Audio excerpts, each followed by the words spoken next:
You're not dreaming. You're watching The Ghouligans. I'm your horror movie host, Mr. Lobo. For 14 years on Cinema Insomnia, I've told you they're not bad movies, just misunderstood. But this is not a horror movie. This is a horror comedy series. We are doing an audio commentary. I'd like to thank the producers of this wonderful show for feeling that my input is even worth a damn. This is the open of the show, The Ghouligans. This last shot of the open is different every time, so watch for that. Oh, misunderstood monster. Well, already infringing on Mr. Lobo's trademark, but we'll forgive that. And this is Wolfgang W. Wolfgang, portrayed by Peter Bune. Rhymes with Tribune.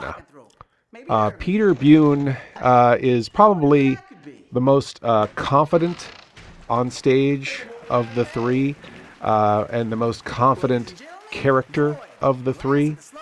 This is Void, portrayed by Sean Q. King, and that's unfortunate. Looks like his arm just fell off. You know, this is something that you're going to have to get used to. Their makeups are always kind of in a state of sort of half falling off, and you just kind of have to suspend your disbelief. You know, in a horror movie, a monster appears for like 5 seconds, and then the coffin lid closes or whatever, and the rest of the movie goes on. In a comedy series, 5 minutes into the show, your arm falls off, and then you got 25 minutes worth of show left to fill. What these guys are doing is not for the squeamish. This is not for the faint of heart. Costuming, doing comedy in full head-to-toe monster makeup is a thankless task, and it has never been more clear than with this guy. This is Michael Kosick as Boris, the Frankenstein character. He apparently developed the costumes for the group, or was part of that team.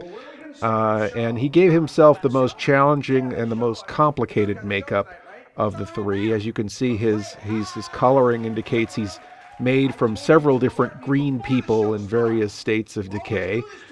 He's got a very tall headpiece made of fur with a glowing brain inside of it and a fur vest.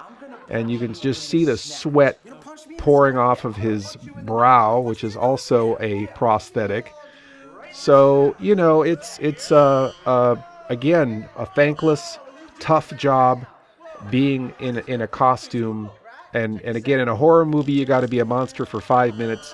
In a comedy show, you got to be a monster for a whole show. And that is, to do it right, would be extremely expensive. If they had to stop every time somebody was sweaty or their ear was coming off, you know, they'd never get anything done. So you gotta salute them. And I think it's also appropriate in with the type of shows that they're homaging. You know, classic horror movies are B movies, budget movies, and a lot of times we'll have flying saucers on strings, or, you know, people wearing funny masks. And so this is kind of in keeping with the horror tradition and with the kids show tradition, because they're also emulating like an old school 70s and 80s kids show. Also 60s sitcoms, although you would never see them eating eyeballs in a 60s sitcom. That is Sean Q. King, of course, showing his horror movie production chops there. And this is a dimensional gateway, probably something from Marvel Comics or Sliders, the sci-fi TV show, or maybe video game like Portal. Again, something you probably wouldn't see in a 70s kids show. Another world heard from, another genre bleeding through. These kids are showing a lot of their influences. Well, they're not kids; they're grown adults, but they're sort of teenagers, I guess, from how they're interacting with each other. I would assume they're roommates, you know, or perhaps they're middle-aged monsters who are still in a state of arrested development. But this is a situation that would be common in a show like The Munsters or The Addams Family, which would be a situation comedy with monsters, where you would be in the living room set of or the castle living room set or the haunted house, and you would have to feed the exotic family pet, which could be a dragon or a giant snake. And in this particular case, it is a blob. So they're feeding the family pet, which is the blob. Again, even though Wolfgang is full of himself, you do like him. And he is now introducing us to the Ghouligans, or the Ghouligans, or the Ghouligans, the Ghouli-Girls. And that is, I think, Gina, Gigi. And it's not clear whether they're go-go girls or if they have a musical group. I'm not sure what their job is. And then is it Dracula? Is it no, it's not. It's this guy. This is the Ghouligans version of the Phantom of the Opera. Rather than taking from the Lon Chaney classic, the 1925 Phantom of the Opera, this is the romantic 1986 stage play musical Phantom of the Opera. As you can see, the organist falling asleep at the organ, also reminiscent of Monty Python or something like that. That was Peter Bune as the organist. Oh, this is a bump card. We'll be right back. That was Brian Mays' artwork. This is the Ghouli-Girls, the Gala-Girls doing the go-go. So maybe they are go-go dancers. This kind of looks like a Scopatone, which is a 60s version of a music video. Now we're changing themes yet again, changing modes once again. Again, the sketch comedy aspect is now showing through. This is a parody of a movie trailer of a teen-sploitation or a juvenile delinquent film from the 50s. Rebel with Hairy Paws is a direct reference to Rebel Without a Cause, which was a James Dean film. It also has the appearance of The Wild One, which was a Marlon Brando film. Although he looks a little bit more, this is kind of, looks a little more Curse of the Queer Wolf, sort of, maybe the Leatherman from the Village People. Maybe I'm reading a little too much into his depiction of the biker here, but I think this is, again, something you would never see on a 70s kids show. This is something that you would see in a 90s sketch comedy show, which is sort of their influence. They were influenced by MTV's The State, League of Extraordinary Gentlemen, the Upright Citizens Brigade, probably, Mad TV, most likely. I don't know if they ever saw that one, what is it, Kids in the Hall, Exit 57. There was a lot of sketch comedy in the 90s, and kind of allowing for a lot of different styles and parodying a lot of different tropes and film styles. And they're showing their chops here as sketch comedians and filmmakers. In that last scene with the ruffians, we got to see some of the Ghouligans creatures out of makeup. This here is, again, this sketch is perhaps going a bit long, but again, we like Wolfgang, we root for him, and this is different than the stuff they did on stage, which was very, for lack of a better word, stagey. This is something that is more dramatic, and there's no studio audience laughing here. This is a movie or a parody of a movie. But poof, what's this? We've switched genres yet again. We are now in a famous painting called Boulevard of Broken Dreams.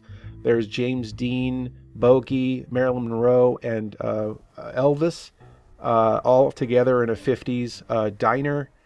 You could buy a poster print of that at a discount gallery or Spencer's Gifts or something. A lot of people think it's classy, but it's actually pretty tacky. But it's a well-known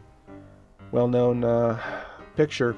And this here, we've got another type of genre. This is almost like a silent movie or a vaudeville blackout skit. You've got the lonely fisherman being lured by the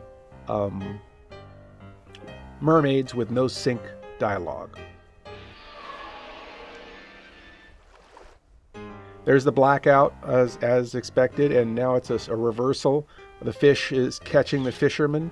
It's now a postcard from Monster Beach, and that was Krill Grill playing the creature from the Black Lagoon, or at least the Ghouligans version of the creature from the Black Lagoon, Krill Grill. Now we have switched modes yet again. I can barely keep up with it. This is a 70s sitcom, primetime sitcom. This would be like The Odd Couple, but instead of Jack Klugman as the slob and Tony Randall as the neatnik trying to live together, this is Frankenstein trying to live with his own creator, the mad scientist. And I think it's funny that they made the mad scientist the obnoxious slob, and the Frankenstein's monster is sort of the uptight, anal neatnik, and the two of them are getting on each other's nerves. And you know, this is the again 1970s primetime network situation comedy. Coming this fall, probably not. Now we're bumping in. That's another bump card by Brian Mays. In the days of live television and beyond, a lot of television shows had those art cards. They would set them up on an easel and point a camera at them. And then when they would go from the live action into the studio, out to a commercial, or back from the commercial into the studio, they would photograph this piece of artwork to transition from going in and out, which helped them keep the timing of the show tighter, and they had something to go to. So they called them bumps. So if you see me refer to those pieces of art cards as bumps, they usually say things like "we'll be right back," etc. This is looking very Sid and Marty Krofft, which again, Sid and Marty Krofft were puppeteers who made shows like the H.R. Puffin stuff. But now it's sort of transforming yet again to referencing The Never-Ending Story, which was a movie from 1984, a fantasy movie made in Germany that was popular in the United States and had a hit song that charted the theme to the Never-Ending Story, which they are homaging here. So this is, again, a lot of references all coming together. You've got a 90s sketch comedy. You've got 70s kid shows. You've got 80s motion pictures. All kind of colliding here. And now we're coming back into the studio for this sort of, well, not quite in the studio once they jump off this monster. Getting ahead of myself. Coming out of the dimensional doorway a la Sliders, Portal, Marvel Comics. Now they're back in the studio, and apparently there's supposed to be only laugh track when they're in the castle and not when they're not in the castle. But that laughter looks like is only from the Ghouligans or the Ghouli-Girls or the Ghouligans, who are not related, are not sisters, and they don't have a girl group, or they might be go-go dancers. Again, I'm not sure, but they have a sort of 60s look. And then you've got, Wolfgang's got a sort of a biker look. And then, Void has sort of the 60s teenager look. And then Boris has kind of like I guess he's sort of like the dad in a way. He's the most responsible, but his authority is pretty impotent. He doesn't quite come off as the leader. And oh boy, it's this guy again. This is Eric the Phantom. And again, he is performing this romantic version of the Phantom, playing off of the Andrew Lloyd Webber Broadway musical, which was made from a film. So you have the novel that was made into a movie, which was made into a musical, which was made into a movie again.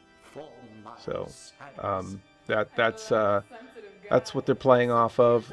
Again, the Phantom was very popular in the 80s. You know, that Phantom did for the Phantom what Twilight did for vampires.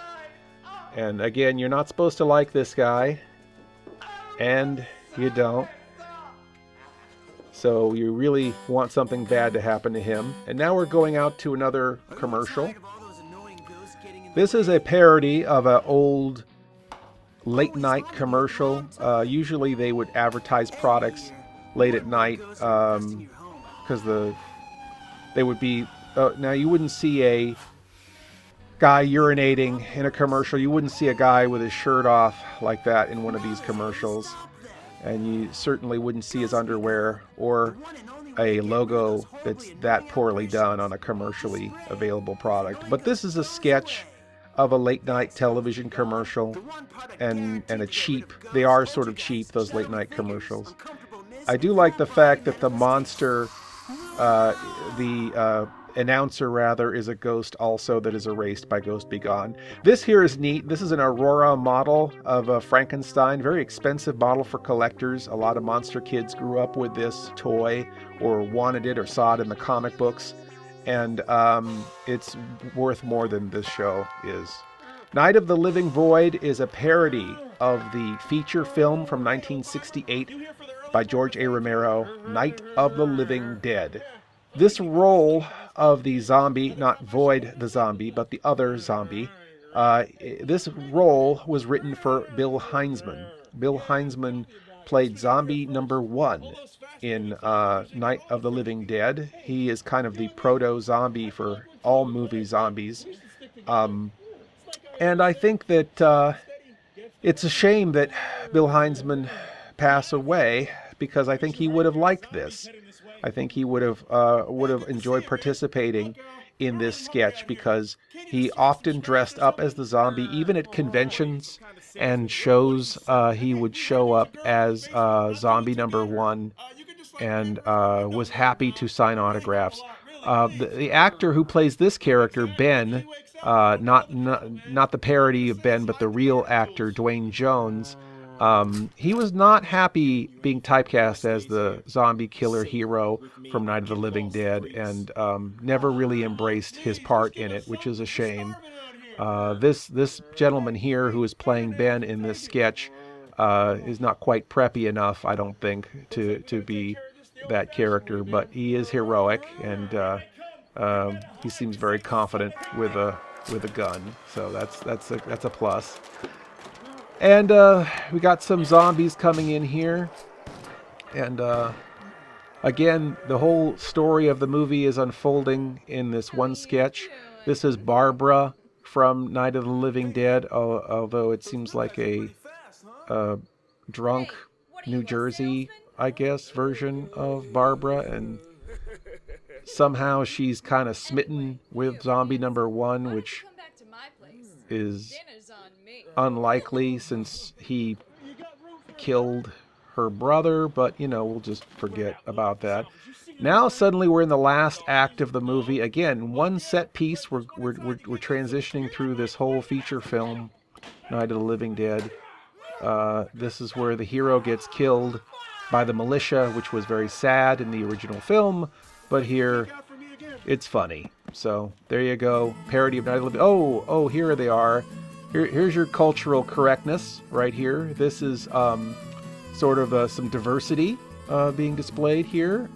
You can see that perhaps they were also influenced by another sketch comedy show, Viva Variety, from the 90s. I'm glad somebody was influenced by the 90s. It's nice to look back and actually think that the 90s were worth a damn. I guess that sketch comedy was what was the good part of the 90s.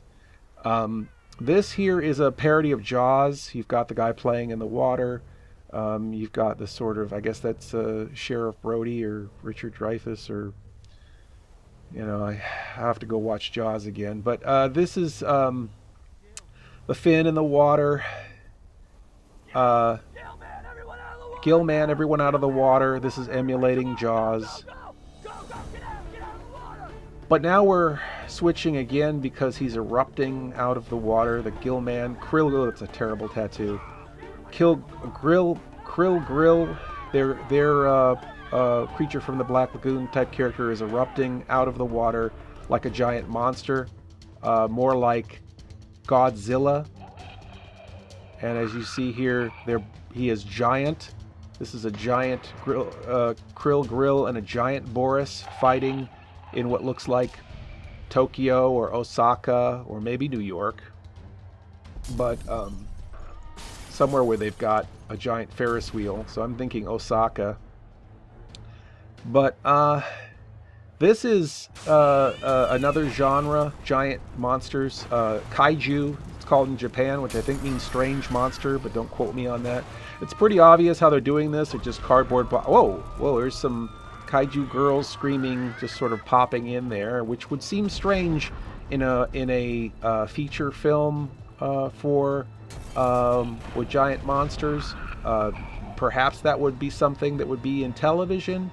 And the big reveal here is that yes, it's a Japanese TV commercial is what we've been watching this whole time. So it's if you've ever seen Japanese TV, you know it's totally insane, and that's very similar to something they would do in a Japanese TV show or TV commercial. And now back to more of the in-studio antics. They're back in the castle. This phantom character, Mr. Lobo's least favorite character from the show, and if you are the Phantom, please forgive me. You're doing a great job making me not like you as this character. I like the brown shoes. That's kind of a nice touch for the Phantom of the Opera. So you've got the three gals. I don't know if they were at the beach or what, but they've all got their matching sunglasses. So three matching girls, three matching sunglasses, three matching roses. The Phantom of the Opera poster famously had the red rose and the white half mask of the Phantom presented. That's pretty much all what the original poster of the Phantom of the Opera was just the half mask of the Phantom and the rose. And we're really waiting for this guy to get his face burned or something so that he can put on his mask. At least I'm waiting for that. Mr. Lobo is dying for something bad to happen to this Phantom character. So they're arguing here. He's bringing out the controller again, which again seems like a very Sid and Marty Krofft kind of device. Something there would be in Far Out Space Nuts.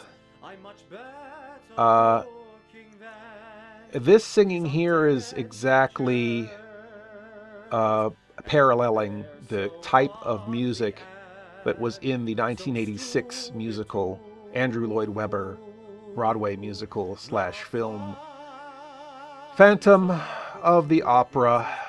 Yes, Andrew Lloyd Webber ruined this monster character for a lot of people. And I guess made him better for a lot of other people, I suppose.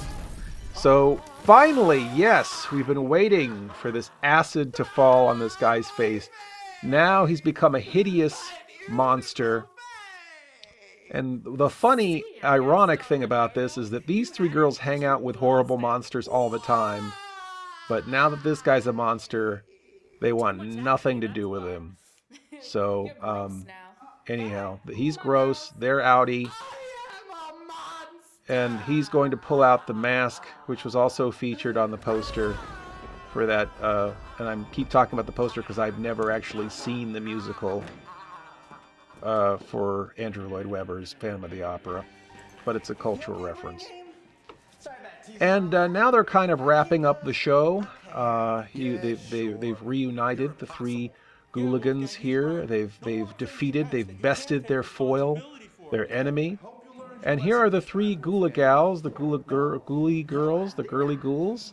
And it's not quite, I'm not quite certain if Gia is supposed to be Boris's girl, or Gigi's supposed to be Void's girl, or Gina is supposed to be Wolfgang's girl. You don't know if that. It doesn't really matter because they all go home with Wolfgang, and we really don't want to see what happens next. And then this happens with another crazy pet appears, which in hindsight should have been a more impressive monster than the blob, versus a cheaper monster than the blob. But that was probably right when the budget ran out of the show. Thank you for letting me take the magic out of this episode. Please stay with me. There's 5 more episodes to go. Mr. Lobo will be sucking the magic out of each and every one of them by over-explaining every aspect. So stay tuned for episode 2 of the Ghouligans, coming up next.